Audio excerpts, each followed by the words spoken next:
you today on a matter of personal and collective privilege.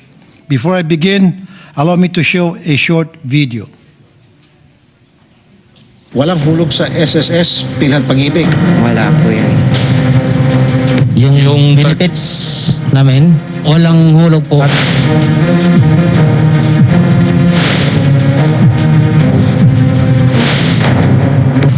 Plus po kami manggagawa na kinakaltasan ng mga benepisyo na hindi inuhulog. Pati ang mga loan namin, attorney, isipin nyo, simula July, pera namin ang pinagpaguran, imbes sa pakikinabangan ng pamilya namin, sa kanila na pupunta. Di ba kung inuhulog sa inyo eh. Kami apektado rito. Dapat po, bilisan nyo. Kasi baka sarado na company namin, hindi na namin mahabol. Opo. Dahil hindi na namin alam kung anong gagawin namin eh. Kunyari na lang, ininsulto kayo, pinunit yung demand letter nyo. Anong susunod na gagawin nyo, ma'am? At ano po yung penalty? Ang akusado po ay ayon sa aming batas ay pinagbabayad po ng 5,000 pesos up to 20,000 pesos. Ma'am naman, bakit 5,000? Daan-daan libo, milyon na ang dinekwat sa mga magagawa, tapos 5,000 lang ang fine. Kasi wala po kami mga benefits Jesus din po, sir.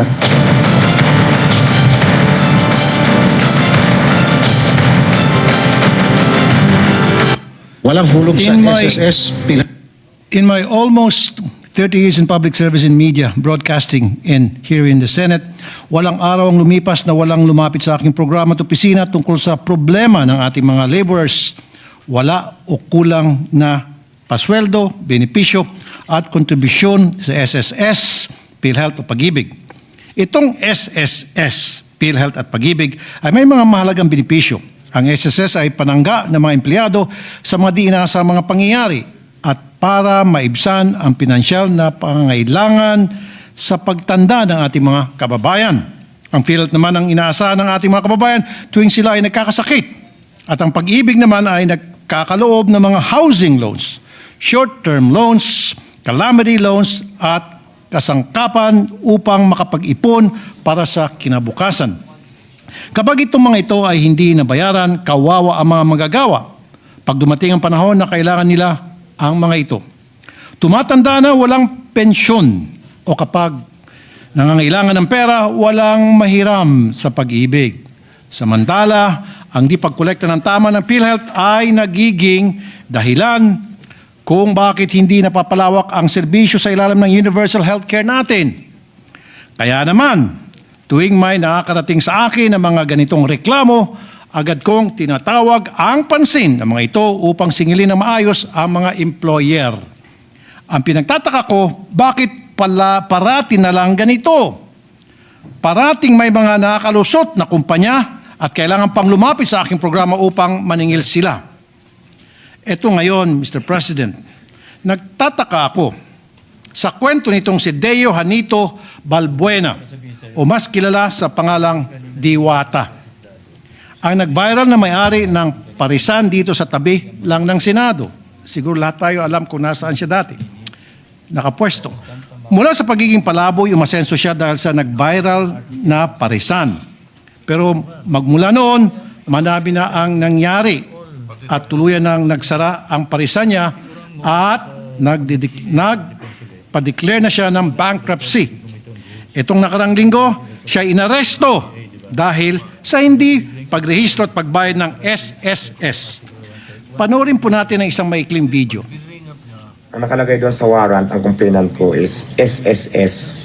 Nakulong ako ng kulang-kulang 24 hours. Ang kaso ko ay hindi ako nag-comply. Tapos yung mga tao ko guys, walang requirements. Pumasok lang sa akin at saka arawan. Sa kabila ng pagtulong ko, yun lang naman intention ko, makatulong ako. At siyempre makatulong ako sa ibang tao, lalo sa sarili ko at siyempre sa pamilya ko. Yun lang din palang magiging dahilan para makulong ako. Na sana kung mandatory man to or batas man talaga siya, sana naman tulungan nyo kami na maayos to. Sana naman hindi ito applicable sa kagaya naming nagsusurvive lang, panabla-nabla lang para makakain lang ng isang araw. May pagkakamali talaga si Diwata at pinagsabihan ko po siya. Pero ang pinagtataka niya ay wala naman daw siyang mga empleyado na nagreklamo sa SSS dahil daw alam nila ang mga tao niya na maliliit na negosyo lang sila. At may nakarating sa kanya na naghahanap itong SSS na mga pwedeng magreklamo laban sa kanya. Tinuturuan sila paano mag-file ng complaint. Maraming ganito sa ating mga kababayan. Mga maliliit na negosyo na walang sapat na kalaman sa mga business compliance sa ating mga batas. Naalala ko po ang isa pang kaso na nakarating sa akin. Isang 71-year-old na lola na kinulong din dahil hindi sa pagrimata ng SSS contribution, pag-remit ng SSS contribution ng isang kooperatiba. Napag-alaman namin, hindi naman board of director itong si lola at isa lamang siyang miyembro. Ang masama pa ay walang record ng summons na pinadala sa kanya. Inimbestigahan na nangyari at walang malinaw na leadership ang kooperatiba at minalas itong si lola at siya ang dinawit ng SSS sa kaso. Ang di ko po maintindihan ay bakit itong maliliit na mga negosyo tulad ni Diwata at ni Lola ay kaya naman palang huliin at singilin ng kusa kahit wala nagreklamo na empleyado. Pero libo-libo pa din ang mga manggagawa na di natutulungan ang kanilang mga hinaing sa kawalan ng benepisyo. Itong kay Diwata, wala siyang kinaltas at walang nirehistro ng mga tauhan. Pero ang ibang malalaking kumpanya, nakarehistro, nagkaltas, pero binulsa at di nag-remit sa SSS, hindi nakasuhan at hindi nakukulong. Bakit itong mga empleyado kailangan pang lumapit sa akin para makasingil sa kanilang mga employers? Tulad ng mga security agencies na parati na lang nilalapit sa akin. Bakit di sila masingil ng SSS? PhilHealth o Pag-ibig. Dahil bang may-ari ng mga agencies na ito ay dating mga retired o active military o colonel o general? Bakit ang mga kumpanya ng mga daming empleyado hindi kusang nasisilip at nasisingil? Tulad ng patayan na nabisita ko sa Silang Cavite, 71 na mananahi, walang pasweldo at kontribusyon sa SSS, pero despite that, hindi man lang sila kinasuhan ng SSS at hindi man lang kinulong ang may-ari ng patahian. Mr. President, the SSS has been under scrutiny for uncollected contributions for years. In 2023, the COA flagged uncollected premium contributions from delinquent employers. According to the report, only 4.5 billion pesos was collected in 2023, which is only 4.89% of the 93.7 billion collectibles for that year. In 2025, SSS bragged that uncollected contributions has gone down to 46 billion pesos. 46 billion pesos is not something to be proud of. Kung itong SSS naniniwala na malaga ang Social Security para sa ating mga mamamayan, dapat walang delinquency na ganyang kalaki. Tapos taas pa ng taas ng contribution rate. Di ba naman madidismay ang ating mga manggagawa rito? Para sa SSS, wag itong napapakulong ninyo ang mga small business owners ang i-flex nyo, kundi yung sanang makasingil kayo sa mga malalaking kumpanya. Wag yung mga karinderya at mga parisan lamang ang inyong pinagtutuunan ng pansin. At wag niyong hintayin na ako kulitin kayo na mangolekta. Ang lalaki ng sweldo ng mga board of directors ninyo dyan sa SSS, hundreds of millions of pesos. Ako, wala naman akong sweldo galing sa inyo dyan, pero bakit ako ginagawa niyong collecting agent? Gawin niyo ang trabaho niyo, SSS.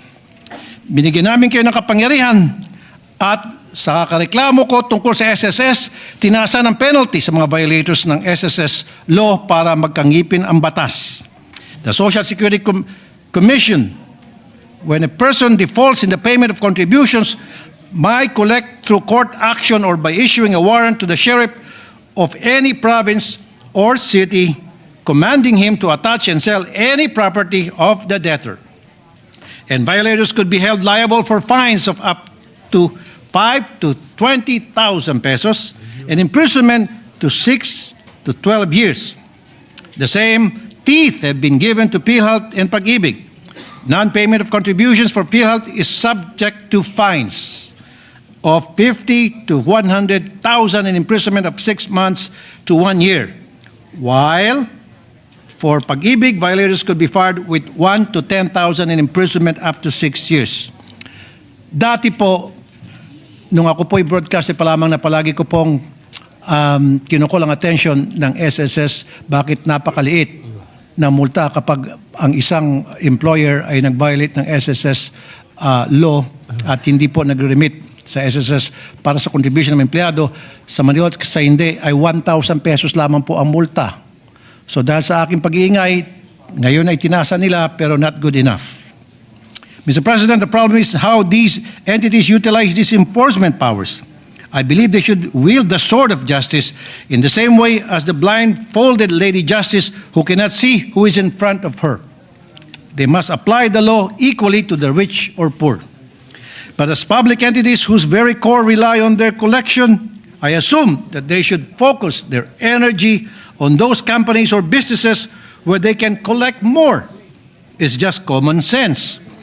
SSS has a law enforcement group.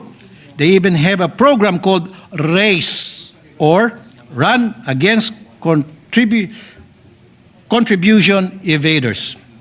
Pero bakit parang kulang pa din? There is something wrong with the registration, monitoring, and enforcement system. Do not see what's worse, they do not see the urgency of fixing that system. Napakahirap po para sa ating mga business owners, lalo na para sa ating mga MSMEs na mga mag-register at magpalit ng status ng mga empleyado. Mr. President, the informal business sector is the means of livelihood of most of our people. These enterprises that merely sell goods that they personally produce to meet their family needs become the victim of regulation that was meant for big companies. And that is why we have crafted so many laws to address the ease of doing business for small businesses. Magna Carta for MSMEs, Barangay Micro Business Enterprise Law, Negosyo Center Act, among others. Itong Negosyo Center Act, maganda ito dahil nagkaroon ng one-stop shop sa mga LGU para sa small businesses upang makapag-comply sila sa iba't ibang business regulations. Kulang sa assistance ang ating mga maliliit na mamamayan na itinatawid lang ang kanilang munting negosyo. Mr. President, recently there is so much unfairness in the way the power is being exercised by public officials and government entities. I hope they remember that if the law does not distinguish, neither should they when it comes to implementing the law. Be consistent, be fair. I hope to be able to take these matters up in the Labor Committee as these concerns affect our laborers. Thank you, Mr. President, and my dear colleagues.